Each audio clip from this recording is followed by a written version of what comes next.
And the first thing I want to do is welcome everybody, and I'm gonna thank Polly also. And I will spotlight myself for a moment.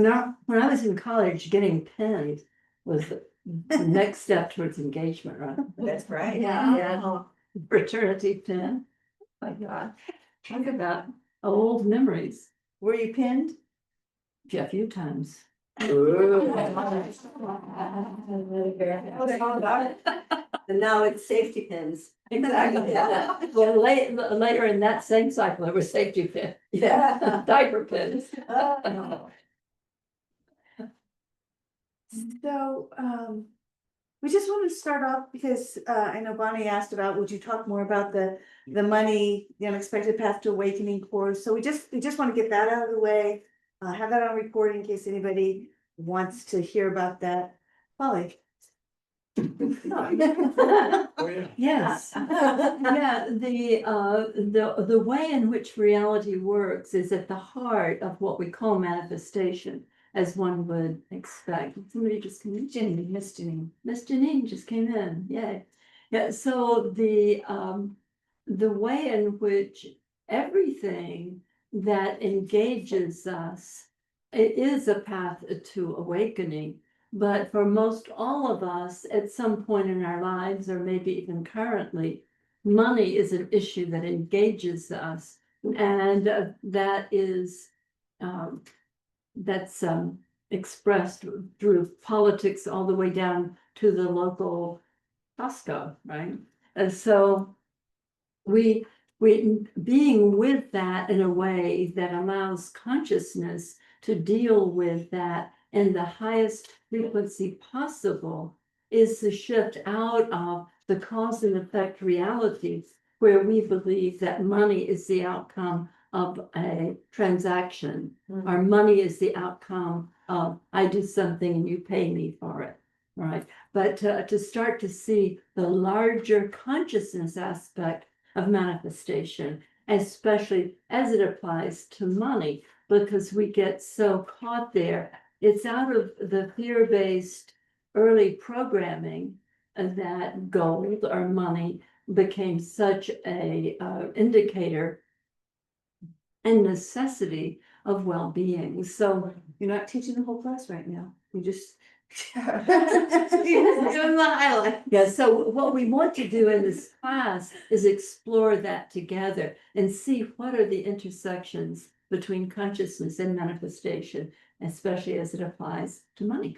And I'll just say from my end, I know I have been working with Polly on money issues, money things, and a lot of people have, because it's a core issue for many of us. For some people, it's not. For some people, it's it's relationship or it's health or it's something else.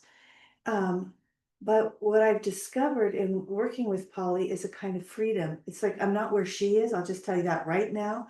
But I have layers of freedom opening from working with her on the money issue. So that's the invitation too, to step into a little more freedom with yourself, Right. with that. And we will do a little bit, it's not the strong point of it, but we'll do just a little bit of touching into human design to help see why you might have the triggers you have or where you might have the triggers you have.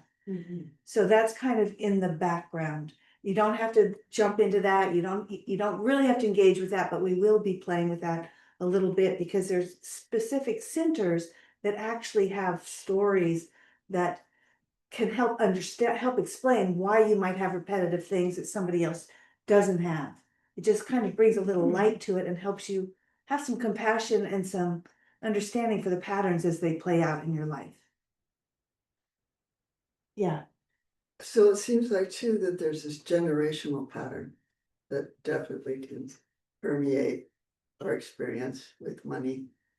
Do we get to touch on that possibly? Yeah, there's a collective issue and a generational one that we know. Most of our grandparents, my grandparents for sure, were around when the crash occurred in 1929, and my parents were also.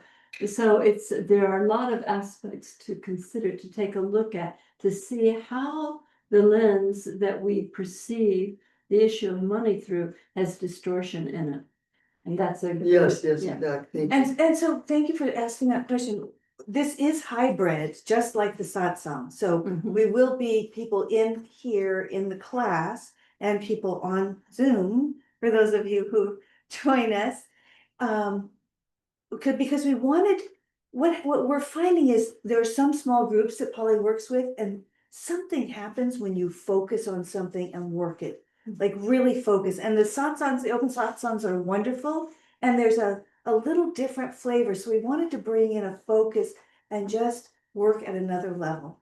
So it'll be more of a working session than the format we've used. Hey, Shannon. So we just wanted to clarify that. We, we hope we made it affordable for everybody. If there's a, absolute problem, come see us with that. But, yeah, that's pretty much it. Everybody has the link if you want to sign up. It's in the email. And otherwise, if you don't have it, you can reach out to me. I have a friend in Denver, young woman who's finding her way. Is that okay if someone out of the, Absolutely, it's open to everyone. Thank you for that question. Yeah, It's definitely open to everyone. And it's kind of a backdoor way in to connect with Polly because people have money issues. Let's be clear. And with the politics the way they are, there's more fear, right? There's just more fear. So we want to use Polly's teachings to have a doorway into people who might not come in. It would just be a new doorway. Right. Money gets people's attention, right? Yeah. Yeah. And I, again, last thing I'll say is having been around Polly and watched how it's crazy. You do not do money from the head. You do not do money from fear. You have a fluid openness and ease with it that constantly astounds me.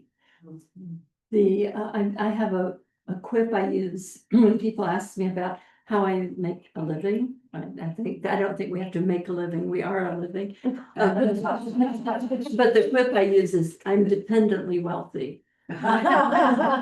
Dependently wealthy. Dependently Yes. wealthy, and the flow, the artesian well, the tube torus of the flowing of the good. That is what's true about reality, that we've obfuscated from our experience through our fear. And so that will be the work we'll be doing together.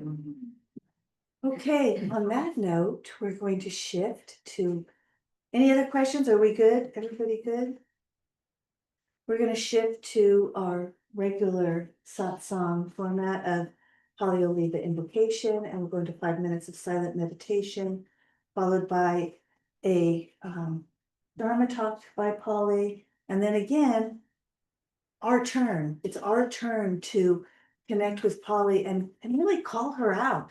The more I've watched over the years, the more questions we ask, the more we engage with her, the more of her comes through. The more of her wisdom, the more of her clarity, the more of her awakening is available. So that's our job. She's here available for us. Our job is to ask questions. She's a generator. She responds. She's here to respond. So I'm gonna. I know it's not apparent to everybody, but I am often very quiet. So I don't really just talk all the time. And the give and take of response, it's I really love that because it takes me places where I might not go on my own, and we get to experience together and the light shining on perhaps a new facet of what it means to be conscious. Yeah, so before we go in, I just want to say that Nyaso has joined, Morgana has joined, Fred has joined, Susan Frieder has joined, and also you knew that Lindsay and Yarrow and Cindy and Connie and Michael are all here. So with that, we'll do the invocation. Right, so we began our time together by falling into love, which is a shared space. It is our true nature. So as we close our eyes and come inward, we are falling into love together in the field out of which everything arises, which is the awake awareness, sometimes pointed to as a quantum field, and knowing ourselves as that, playing there, participating in that. And so it is.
Oh.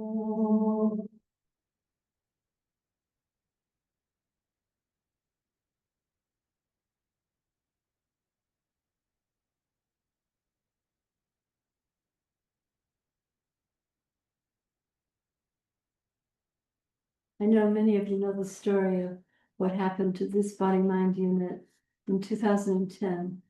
But at the heart of that shift was the question or the reminder that I had found in my study with Byron Katie. And it's the question, or the way it's posed. If you're suffering, you're believing something that's not true. And the question is, what am I believing? And so it's like, with that kind of as a litmus test of sorts, the suffering is there. What is that belief? What's going on? And so it's such a it's such a pointer that we can all use, because we can find what we're believing that's not true, that's creating the suffering in our own minds. Our attachment to what is in our mind is usually the issue or the problem, because we're resistant. We have created what I call the me identity out of these conclusions and these early experience from which these conclusions derived, from very early on, from everybody, as far as I can tell, with all the people I've worked with. It was pre-verbal. So it's the experience of the neurology, the body-mind unit of the infant. Sometimes it's prenatal even. Sometimes it's during the birthing process. Sometimes it's an early experience in the hospital, if that's where the birth took place. But the conclusion about something that's impacting me, and it means something about me, it gets installed. Now, we are all aware, because we've done this study in this Sangha around the quantum field as viewed so appears. And so as we embody the frequency of our self-rejection, which is typically what the conclusion is, I'm not good enough or I don't matter, as examples, and whatever version of that, we have, that is the lens through which we're perceiving. And our teaching from the quantum field is as viewed, so appears. So we have the lens of distortion, I don't matter, that we are viewing through. And so what reality shows up as is I don't matter. So it's it's so available to us now to deal with what is caused in the matter of our experience. But we can't handle it or get it, grasp it, reconfigure it, change it, as long as we're stuck in our insistence that I am screwed up, I'm not lovable, I don't matter, I'm not good enough. To the degree that you're stuck there, insisting on that, there isn't anything in your experience, even though probably during the decades of the life you've lived, it has shown up differently, it still impacts you the same.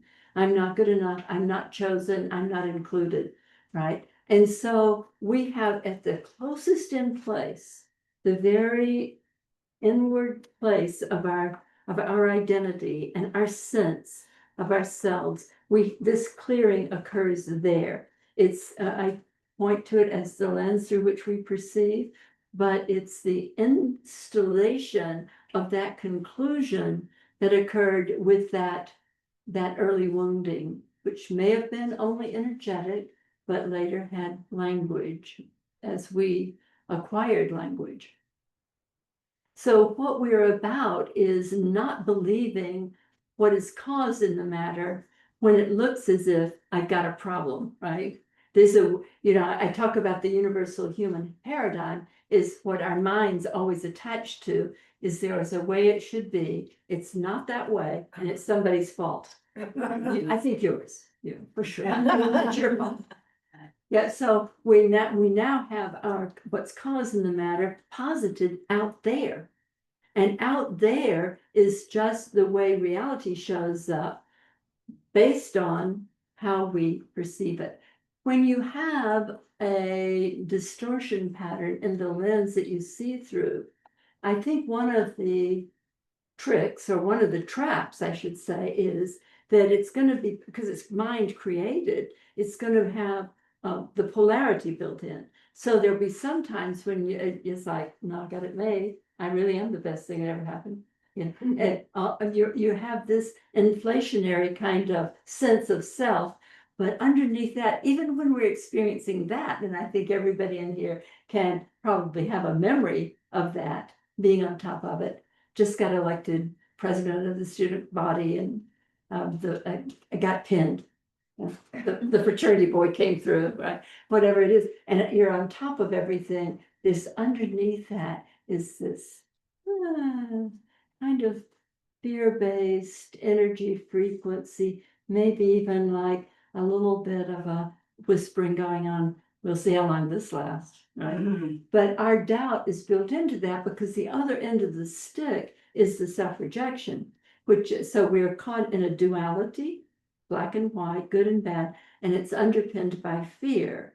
So when you pick up that stick, even though you can successfully experience and express the successful end, the good end, you're still, the stick is still vibrating energetically, and you have then the experience of losing everything, or everything's turning to shit or whatever. You get the other end of the stick. So what we do in the clarity of how reality works is that we're no longer caught in our mind and positing cause as out there. We are back with ourselves, and we come back to ourselves using the 6 steps to freedom, which is the best, I've ever found to get us there, is to get to what I experienced and what my conclusion was, that's then created the perception, the lens through which I perceive, so that the work gets done at the level of cause. First, all the way back in here, what did I conclude? I'm not good enough. Now I'm seeing through a lens that has installed, it has, it's shaped by that conclusion. I'm saying it's got what in it? It's got the information and the distortion. That's what I was saying. There's distortion. It's like it's gotten scratched. That lens has gotten scratched, and it's gotten scratched by I'm not good enough and I don't matter. And so when we see the world, or people that we are interested in being in our social circles or whatever, we will perceive there's something that matches I'm not good enough or I don't matter, because as viewed, so appears. So we have access to working through being triggered.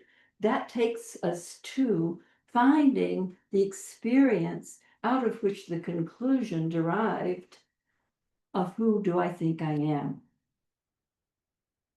When I wasn't picked up on time or fed on time, I had the energetic, even though it was pre-verbal experience of I don't matter. These things come on very early on. Like I said, it can be in the womb, it can be in the first year of life, but by the time, as the Catholic Church always said, give us a child to 7 and we'll give you probably a priest. I don't know, that's not true. But the idea that you are, by the time you're 7 years old, you have been impacted in a way that your identity is based in. Your identity is based in it, and your way of seeing reality has been put in place. That lens, that as viewed, is already in place. And it's like who I am and what do I think about what's out there, because they are like one thing. The possibility of waking up has to do with the acknowledgement of I am the awake awareness in which this entire reality is showing up. That's what our forgiveness, our 6th step involves and includes, is not just I forgive myself, but I know who I am. I am the space in which any kind of world can show up. When I know who I am as the clarity, the love, the awareness in which it shows up, then I, through this specific incarnational vehicle, through this body-mind unit, I can begin to be an expression in ways that match with the highest possibility. That's the movement in consciousness that we're after, because that is what will create a new reality. For oneself, it does it very quickly. Once you're starting to clear out your own self-limiting conclusions, and you are seeing now no longer through a lens darkly, but now face to face. This is a perceptual reality. I am seeing the way it is, and it's a wonderment, you know. It's like, whoa. But because there's no me there, me getting something or avoiding something is no longer at play.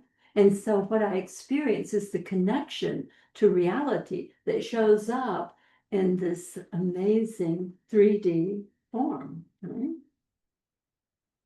That's what the quantum field provides for us, is a reality that we can play in. So fun. It's like, what a good idea. Who thought of that? So our job is to clear out, and our notice of what needs to be cleared out is our feeling of contraction, our feeling of being wounded, our feeling anything that doesn't feel good. If you're experiencing anything that doesn't feel good, you're believing something about yourself that's not true. And that is the work of this Sangha. That is the work of this direction and shifting of consciousness, and in creating heaven on earth. Because in the earth of this body-mind unit that each of us occupies, the vehicle, that earth becomes clear and happy and peaceful and easy, even if it's 86 years old. Right? It starts to be just present and doing this, overeating still. Okay. But present and available for aliveness, right? So that's what we're about here. In this Sangha, that's what we're about. It's the happiness that comes with knowing who we are, our true nature. We're not sufferers. Is that a word, sufferers? That's not who we are. Right? We are present, aware, awake. We are the reality in which realities arise. It's our input into the quantum field that then shows up as this particular incarnational vehicle with these particular gifts and a 3D reality to play in. So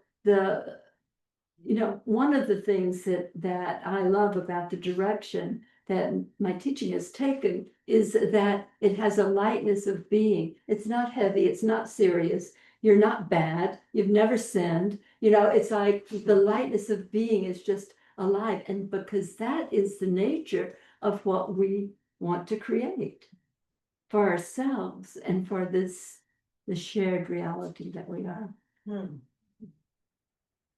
So with all of that said, who's up? Questions, thoughts, yeah, Shakti.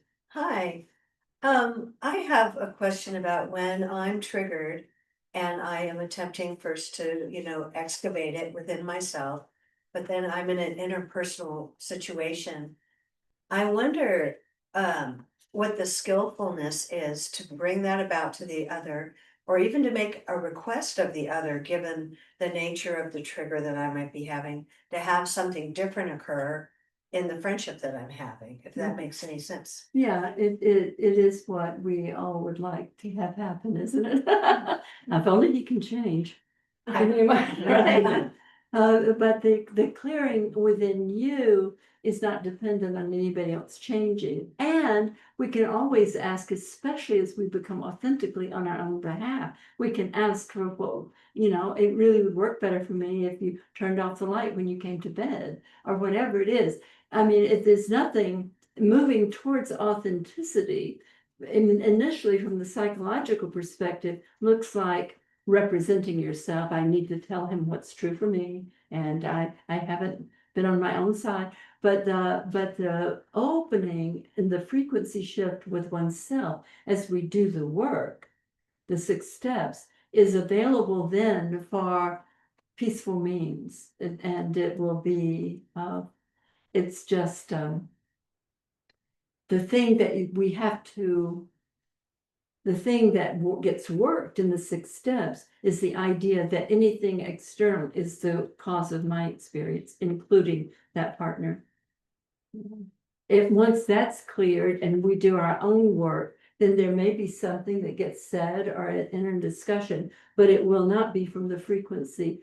The frequency of our self-denying, denigrating conclusion is one of being a victim. And so as we do this work, all of that clears. And it just, yeah, I always like the quote from Ramana Maharshi, who'd given a Dharma talk, and one of his devotees came out to him at the end and said, "But Guru, you didn't mention the others." And Ramana looked puzzled. He said, "There are no others." So all of it can happen here. Yeah, it's good. Can you say something about, because I've been hearing you talk about this quite a bit lately, and it's striking me, about how what shows up out there is actually caused from in here. Well, what you see out there will be through the lens as viewed, so appears. So now we're talking about reality creation here, and knowing it at this, now we understand from a perspective, not from the 70s version of you create your own reality, but from the quantum field version of how does this really work? How does reality show up here? And so when you believe that they are cause in the matter, which is what our experience often is, until we clear our wound, then that's the way it's going to show up. You know, it's like, believe it, hell, I can prove it. You know, let me tell you about him or them or whatever. So Yeah, more about that. I don't know, the way just you've been talking about it, I just have more ownership of Right. what's happening out there. Like, it has to happen that way because of my distortion. That's field. right. Yeah. Yeah. So to be skillful means it is a tricky thing, because the skillful means is with ourselves. It'll look as if it's going to be out there. And that's often what I call the issue with trying to resolve the problem at the level of the problem, right? Because if I do all the clearing work here, then my reality will change, because I'm source in the matter. I'm cause in the matter. As to how it will change, we don't know. What my next interaction with it might be is not predictable. But until you do it here, the idea, what our tendency is, everybody's, is to, if they would just change a little bit. You know, I mean, he doesn't have to park there every time, does he? You know, that's where you know, it's like this innocent kind of attribution, right? And this, yeah. Thank you, Pri. Shakti, yeah. Shakti. Yeah, Shauna. Hi, Polly. Hi, Everybody. Yeah, I kind of had a big week of a lot of material coming up. Like a lot of light coming in, and then a lot of triggers in my friend circle. And one friend just feeling like she just takes up all the space and there's no room for me, and feeling put down by this friend. And then getting a reflection from another friend that I'm the one that takes up too much space, and that so it's just really been like a lot of shadow emerging. And I did some work on it to look at, you know, the memory around that. And this memory came up this morning about, I don't know what age I was, maybe 10. And all the kids in the neighborhood we were getting ready to go see a movie on an afternoon. And I took my sister Jessie's bike. And I loved my sister Jessie. But I was on her bike going, na na na na na na, I've got your bike. And my sister's running after me going, Jill, give me my bike, give me my bike. And I'm being, you know, and my father comes out and he's enraged at me and pulls me off the bike in front of all the neighborhood kids and starts kicking me and beating me in front of all these kids. And the kids are like, this, in my memory anyway, I don't know what actually happened. And the kids are like, ooh, this is better than the movies, wish we had some popcorn. Right. And in my memory, I'm kind of kicked all the way up the stairs Mm. and sent to my room, and I didn't get to go to the movie. So this feeling that yeah, I'm just being playful, or I'm just being creative and taunting my sister, you know. But then I'm like shamed for that. So I would just love any because it kept me up at night. Like I thought my friend was the bad one because she's taking all the space and not letting me put a word in edgewise. But it was actually kind of a blown up shadow of some part of my wound that is afraid that you know, if I take up space, I'll hurt other people or I'll get in trouble, or like, you know, I'm a Leo, like I naturally take up space. I can't really just like not take up space because it's my nature. So what would you say to that? Yeah, when that happened with the bike and the other kids and your sister and your dad, and if you mentioned the shame part about it, but if you are back experiencing that whole little panorama, what did you think it meant about you? Well, I was bad. I mean, I was bad. wrong to Mhm. do that to my sister, Right, and I got punished for it. right. So I think I came to believe that I was bad, and then I heard the people that I loved. Like I love my sister. I didn't mean to hurt her. Right. Yeah, when that got installed, that created some distortion in the lens. Just using this metaphor for because the installation is deeply subconscious, and then because it's mixing metaphors all over the place today, because it's off gassing, I'm bad. That's what that installation. That's at least one part of that. That may not be the whole story. So I'm bad creates a distortion lens. And so, and when you start to experience something out there, right, you will be up for, again, it's a polarity, up for, I'm the one that doesn't impose and talk too much and assert, right? Or the other end of the stick, I'm the one that's doing it. So it's on the stick though.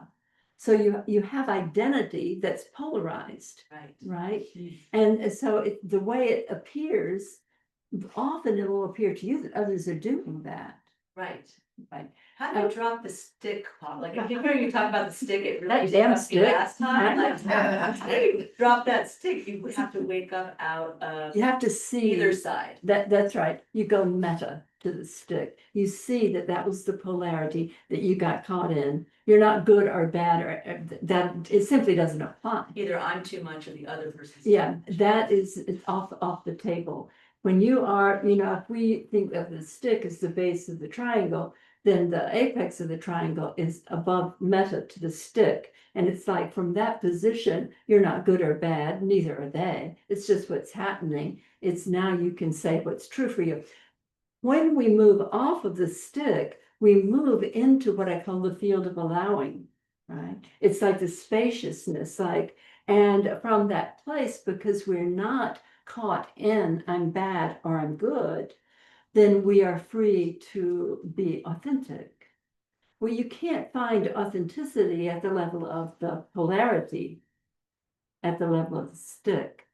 And so when we're at the level of the stick and we're holding forth, we believe that we're being authentic, right? And I'm just being who I am. But I take up all the airtime, right?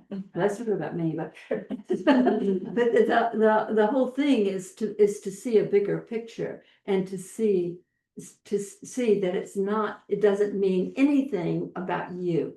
But once that I'm bad got installed, then you're kind of walking, it's like a teeter-totter in a way. You're walking and you can, but when you see it, yeah, and so Ashana, is that available to you to see that distortion in the lens, the way it operates? The I'm bad then shows up as a friend telling me that I'm the one that was so vocal and taking up all the airtime.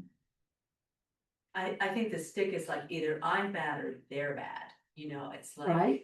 I thought my friend was the one. That's that was right. The bad one, and I was better than her. Right. And then I realized that, Yeah, oh, shoot, I was the one Yeah. that took up space in another situation. right. Yeah. And so so what you see as view so appears is your friend being bad by expressing what you then later find out is what you were doing. Yeah. So it's a part of that early wounding movie. Yeah, but to see that and seeing it, anything that you can see is a creation. It's not who you are. It's a conclusion that was unavoidable, say for that 10-year-old with the bicycle thing. But if you can see that that just doesn't apply, it's like you come into choicefulness about expression, about a sense of self through your true nature and your Leo expression. It's not to use that to override other people. It's to know that that's an authentic expression. That's the vehicle for you. But to get off the stick is to get off the woundedness. It's to get away from the belief that I'm bad, right? You're not bad or good. You're meta to all of that, actually. Each of us is. And then I can be meta to my friend also, like she can be who she is. Exactly. And I can either hang out or I can take space, but I'm not getting Right. in the dynamic of. And you're not going to be judging, and like you're pointing to, you can be at choice about what you or how you participate, but it's not going to be anything about you or about her. It's kind of amazing how this plays out and how the shadows come up. It and really It's is. just like, wow. I know. Yeah. I think of it as a cosmic joke. Just a second, Colleen had her hand up and then we'll go to you, okay? Yeah, go ahead, Colleen, let me spotlight you. Thank you, Ashana. Thank you. Hi, Polly. Hi, sweetheart. Um, Should I just- I am very aware of in the last couple weeks that I'm being asked to let go of being a victim. And I got to the day was that as a child, that was a really, well, first I had it, I definitely had it shown to me by my mom. And it was a way that I felt like I was somehow claiming my worth to myself. And so I'm then going through a whole bunch of like internal body sensations, not being able to eat, angst, anxiety around, I feel like around around all of this. And I know in my rational mind that it's not the truth, but I'm struggling with the feeling of vulnerability of not having the story that I was for me, kind of story. Did she describe the wound and she fell right in? No. She's saying that tell me if I've got this right, Colleen, that there's a, that victim, there's something about that victim that actually has some self-value Right, that's or right. self-worth in it. Mhm. And so to give that up, if I've got you right, Colleen, like there's a loss in there, or there's some kind of, I don't know if I'm quite. Yeah, that's exactly right. It feels Mhm. like this loss and this vulnerability that if I give that up, I know it comes, sure that it goes deeper into the being against myself or feeling not worthy. Like I can't find my worthiness anywhere out here, so I'm gonna be worthy of um my own victimization, for me. Yeah. And any guidance you have on letting go of that, forgiving.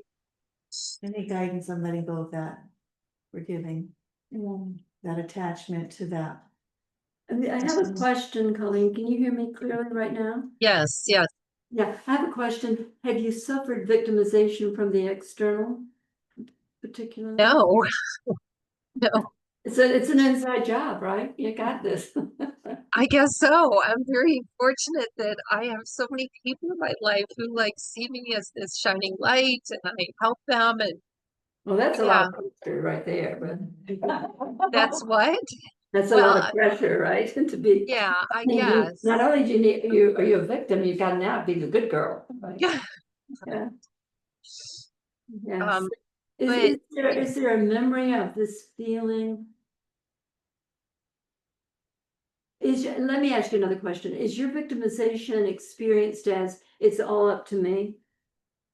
It's all on me? I don't know. I'm trying to figure out the victim experience for you. It's kind of like the coziness of the victim. Like you don't want to let it go. Do you know what I mean? Yeah, got that it, part. yeah, it's like I deserve to do what I want to, whatever. I can, eat whatever, I can go Mhm. smoke, I can do whatever I want Right? because it doesn't matter because I deserve it because I was so hurt and nobody cared about. So what is the memory of that wounding? I was so hurt, nobody cared. Is there a memory, Colleen?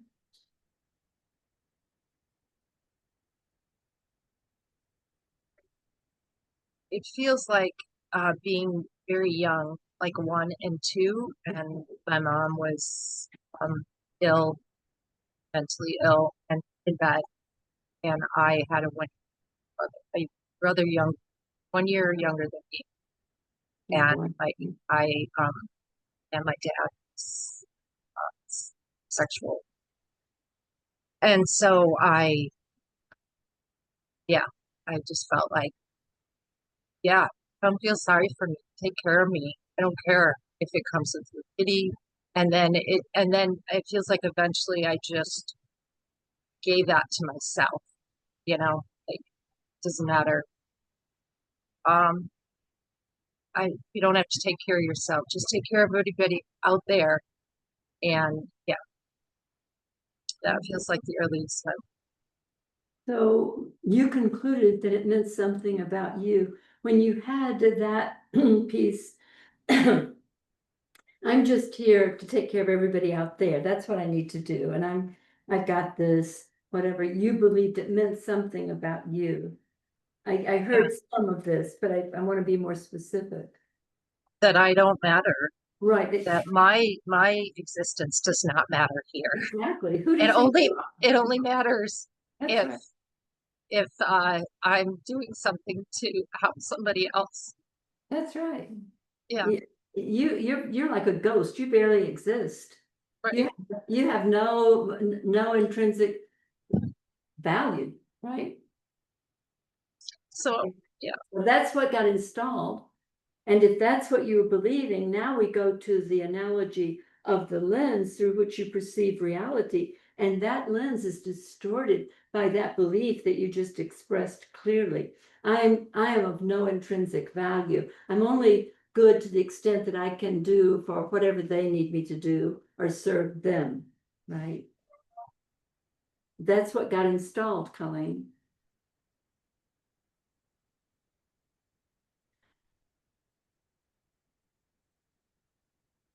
Is that congruent with what your experience is? yes. Yeah, so if you can you can see that the way your world shows up will be congruent or matching that conclusion that is the lens through which you perceive reality. Yeah. Yes. So the reality is that you're not visible, you're not invisible, you are not any of those limitations that was concluded by a 3-year-old or a 2-year-old, right? But shit happened and you made the conclusion out of something that made that conclusion make sense. Something happened to you that made you feel and experience that way and believe that about yourself, right? Yes. Thank God that was never true. That's the 6th step. The step to forgiveness is we're shining the light of this experience of this 2-3-year-old and the conclusion, which was unavoidable, but never true. It's impossible for that to be true. I know who I am. The forgiveness is the shining of the light on this occurrence that got installed as a conclusion about who you are that has now created a reality that matches it. Got to be a cosmic joke in here somewhere, right? It's like you now need to see that got installed and it's never been true, right? If anything that you can see is a creation, you can see this conclusion. You said it to me, right?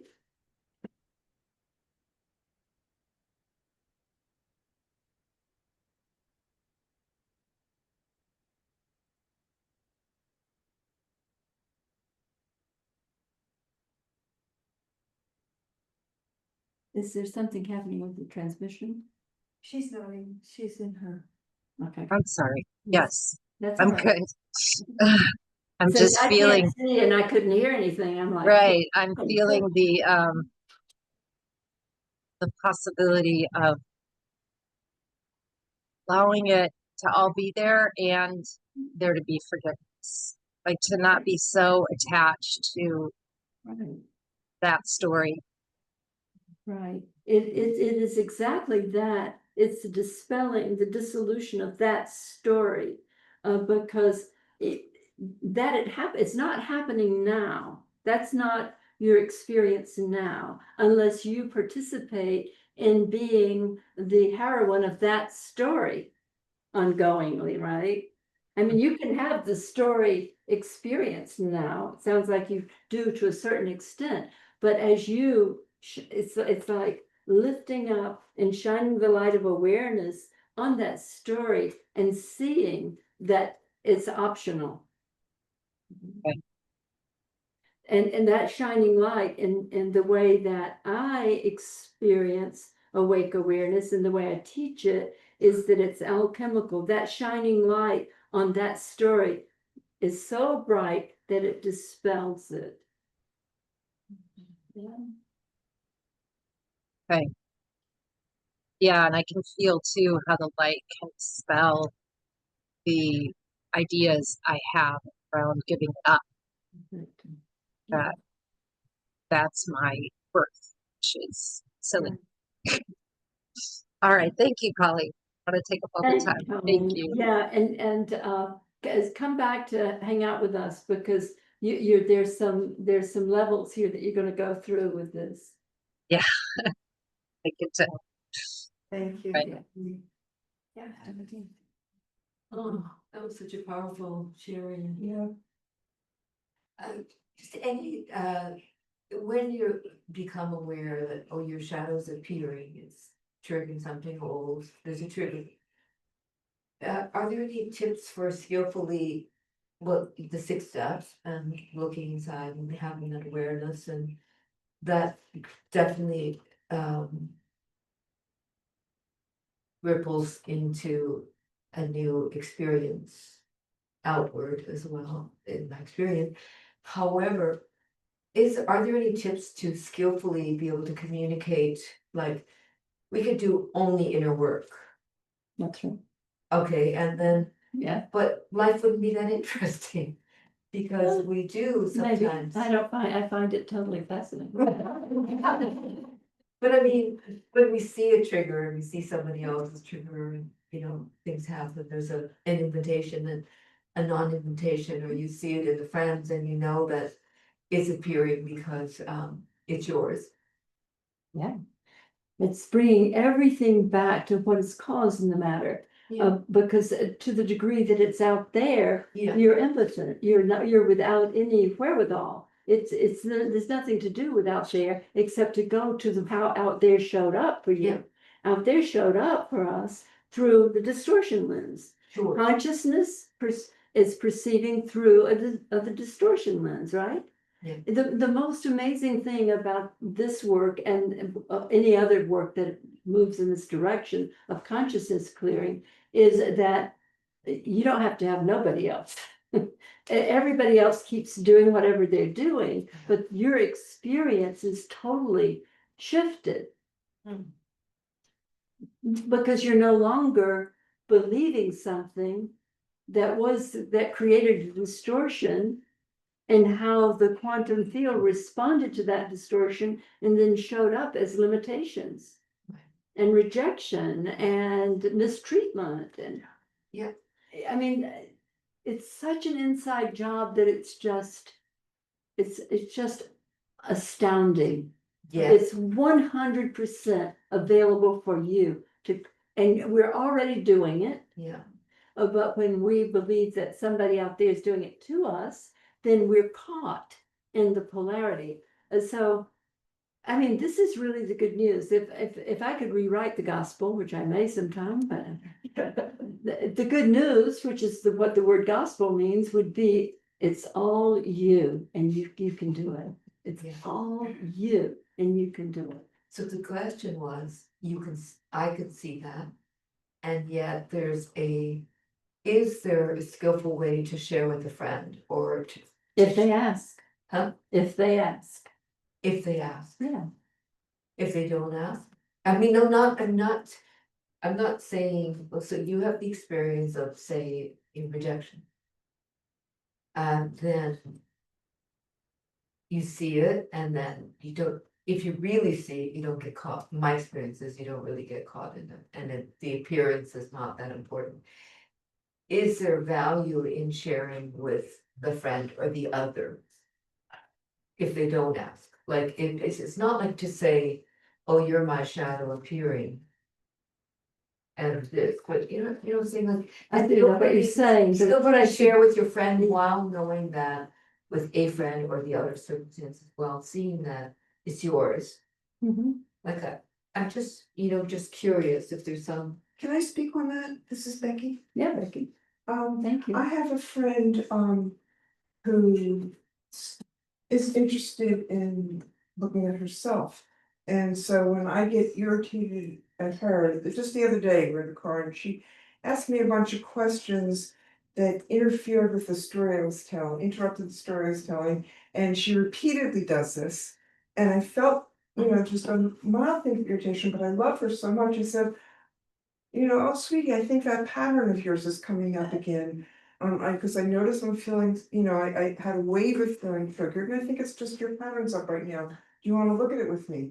And she does. But we have this friend and I have this agreement to do that with this other. And sometimes, like, I'll laugh too loud or I'll be too excited, and she'll say, "Oh, it's too much for me. Let me look to myself to see what's going on."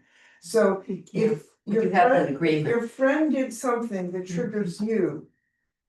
When my friend does something that triggers me, I say, and with my partner also, I say, I notice I'm feeling triggered. Let me look to myself. What is stimulated inside of me? And I look to myself without blaming the other person. And when I look to myself to see what's going on with me without blaming the other person, a lot of times the other person is open to hearing about it. The rule is do your work and then see what remains. If there's still something there or you want to share, that's probably where Becky's coming from. But once you've done your full work on any specific distortion, if there's stuff that remains, there's probably another level of work to do. But the beauty of the Sangha is that we're all about this work, right? And that it's reflected between everybody who's regularly in the Sangha as being a power. I mean, the the real wonderment of this work is that you can do it all yourself and your reality shifts because of it. Because you did it all yourself to get the reality you're getting right now. Yeah. Without trying to change the other or change the other. Oh, no. Fool's errand. What did you say? What did you say? She said fool's errand. Oh. Yeah. Yeah, doesn't it feel amazing to know that you are available to create exactly what you want to experience? Because that's what's true. Yeah, Yeah, that's what's true. that's what I need. Yeah. Thank you. Thank you, sweetie. Thank you. So we are at the bottom of the hour. Just thank you all for coming. There's a donation basket somewhere. And there's PayPal and Venmo. We ask everyone just to stay in silence during this transition to the 40-minute silent meditation. And yeah, you can hug Polly after the silent meditation. But for now, we'll just go in silence, take a minute to situate, and then we'll go into the meditation.